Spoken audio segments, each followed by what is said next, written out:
say evening because I'm recording this gone midnight. I'm very sorry for the delay in this video coming out. A lot of things happened today that I wasn't expecting to happen in quite such quick succession, so a lot of things fell behind. I'll be getting this edited up and posted up on YouTube in the morning. Hopefully the batteries will last, because mine are certainly very low. This is very well deserved. Porto Cruz.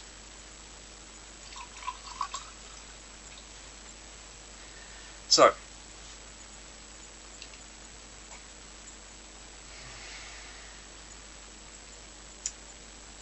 on with Mindcrack, Episode 2.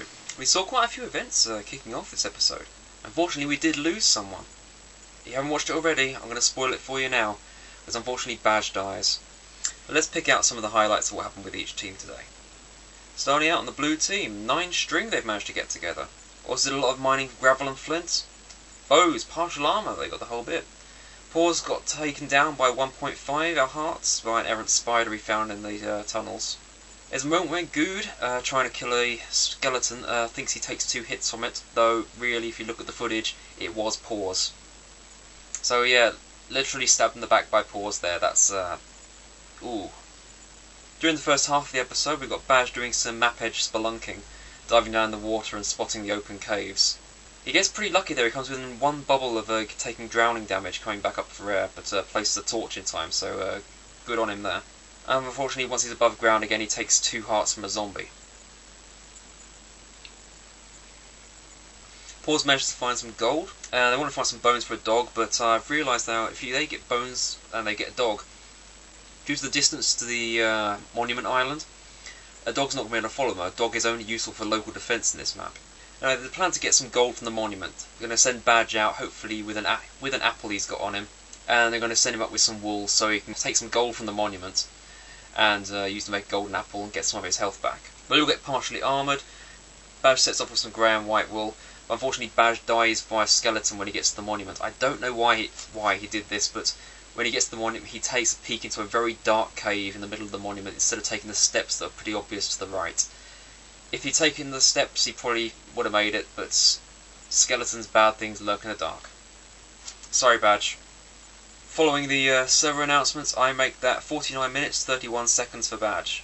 Guude sadly misses an apple due to despawn while he's doing the run around with another zombie. And there's some concern about trying to find lava to counter Kurt's inevitable wolves, which, if you're following the red channel, then you know that he doesn't have any. Anyway, Guude's talking about the Reds having an advantage. Ethan and Beta both lose health. It's like another psychic episode here from Guude. Yeah, I swear the man is psychic. Paws managed to find a zombie spawner. Lots of gunpowder, possibility of making TNT. Not sure what they're going to use that for. They can make traps, but it's a pretty big island. The chance of someone stumbling on is pretty slim. Anyway, he destroys the zombie spawner because what are you going to get? Zombie flesh, and they've already got a reasonable supply of food. So overall, the episode doesn't leave with the blue team in a particularly good state. Down 2 players, and both of the remaining players somewhat injured. And not just that, while they've both got bows, only one of them has arrows. Red team, however, did a lot better, Docs managed to bring a couple of cows indoors, managed to breed them. Not sure it's going to get much out of them because limited time, you know. And they're no longer going to be carrying on around inside the dungeon. There's a lot of fun moments in the episode with the red team involving cows. Most of them getting stuck in walls. There's some talk about arrow traps, but there's nothing ever comes of that. They don't really mind any redstone, though I believe it's good for a dye. They get turned around a bit in the mine shafts because it's getting quite complicated down there. Etho makes a nice note that all the mine tracks are parallel and not facing the right direction when they're lined up, which ties in with those step blocks that found in the Testificate Village roofs at the first episode, which would imply their map is the one that's been copy and pasted. I still don't think it's been rotated. I suspect there's going to be some choice words in the aftermath if they go and check out each other's islands. I thought it might have some nice irony from BOO, saying we're at full health, but it's actually 5 minutes later he gets his first hits in. While Doc and Kurt go out to explore the island, finding a rare desert well, you don't see many of them, and a small second village, 2 villages. He sees through the world and spots a dungeon. The same chunk doesn't seem to load for Kurt, but it loads wrong in a different way. Usually you just get missing chunks. In this case, it's what a corrupted chunk. The majority of the land isn't there, but the water is, and it seems to be glitching out. So I've never seen a chunk load error like that before. While they're above ground, B-Dub takes 6 hits from a skeleton, but lives. Okay, it takes him down to half a heart, but 6 hits from a skeleton is pretty hard going. Unfortunately, there was a lot of lag and a lot of glitching through walls here, so he didn't manage to get the hits in he wanted to.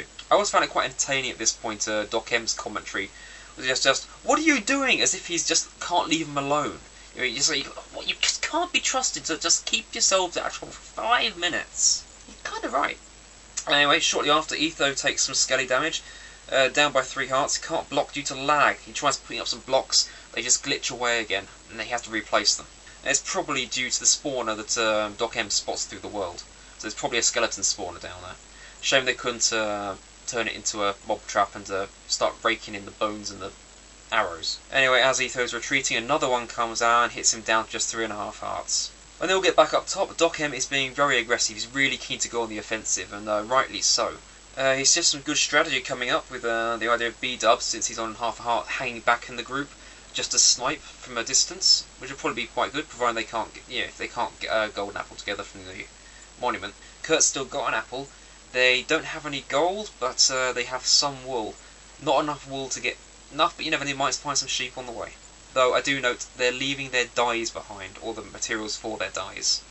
Anyway, towards the end of the episode, they're all partially armoured, all with bows, lots of arrows, 3 colours of wool, and several dyes. Again, not taking them with them. Ethan makes some spare boats too, very smart. Obviously, they break very easily. Wouldn't want someone left at sea while the rest having had to run slow to catch up. They're very low on wool though. As Doc M puts it, Blitzkrieg, which means in German that's lightning war. And once if they hit the other player's island, they hit the Guude and Pause's island. Yeah, it's going to be a lightning fast round. Into the errata here, into the notes. Badge's video, fully padded, very slow zoom out on character, quite sad. They've all been mentioning in other videos, not in this particular video, of a new server they're going to be stress testing come Sunday, so you might want to look out for that. I'm wondering if this will generate less lag on maps like this, so you might see much better behaved worlds in future. I want to make a small note about actually doing the commentary anyway.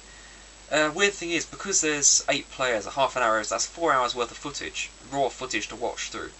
And that's not taking into account like stopping for lunch or stopping to take notes, review video, check it over again, look through comments and so on. And one of the most confusing things about doing this is by the time you get to the very last video, it feels as if the first video happened in a completely different episode. So there's a great deal of cognitive dissonance going on there, even with notes. Yeah? At the end of this episode, Guude and Pause are both underground, still exploring. There's a sound of a spider, nothing visible yet that I could spot, though may have just missed it. Talking about TNT, again, don't know how they'd use it. Guude is down to 6.5 hearts. He has full iron, a bow, but no arrows. Pause on Pause is down to 8.5 hearts. He's carrying 7 gold, but has full iron, sword, a bow, and 10 arrows. Digit Beef and Badge are both dead, Badge dying with the only apple they had. And at this point, they're not going to make it back to the Monument Island in time to pick up the apple before it despawns. Red Team, however, are literally about to leave their base. They're literally about to go on the offensive. They are about to walk out the door. B00 is down to just half a heart, but he's got iron chestplate, pants and boots, an iron sword, a bow and 32 arrows. Doc M's still at full 10 hearts, iron chestplate, pants, iron sword, bow, 32 arrows. Etho at 3.5 hearts has a leather helmet to make up because he didn't have quite enough iron, iron chestplate, pants, no boots, iron sword, bow, and 21 arrows. And Kurt is pretty much the tank for this team right now, with 10 hearts, helmet, chest, pants, no boots, but iron sword, bow, and 34 arrows. He is probably the most heavily armoured of the entire group.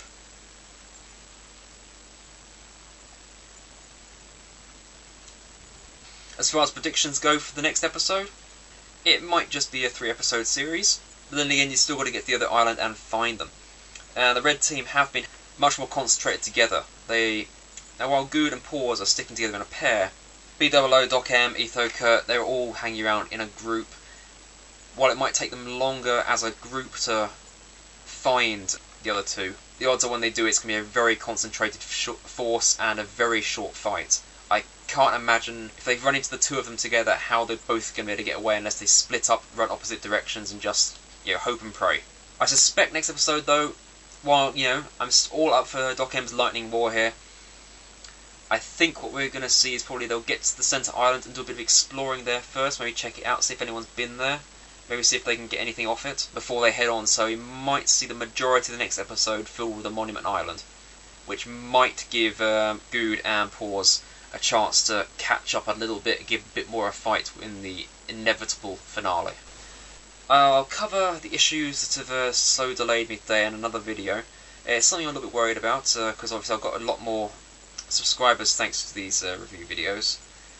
But it's not my usual meat and potatoes. It's not what I usually have been doing with this channel, and I've got a couple of workshop updates to do as well, so hopefully you won't find them too off-putting. I'm still going to try and make them entertaining. Anyway, until next time, cheers.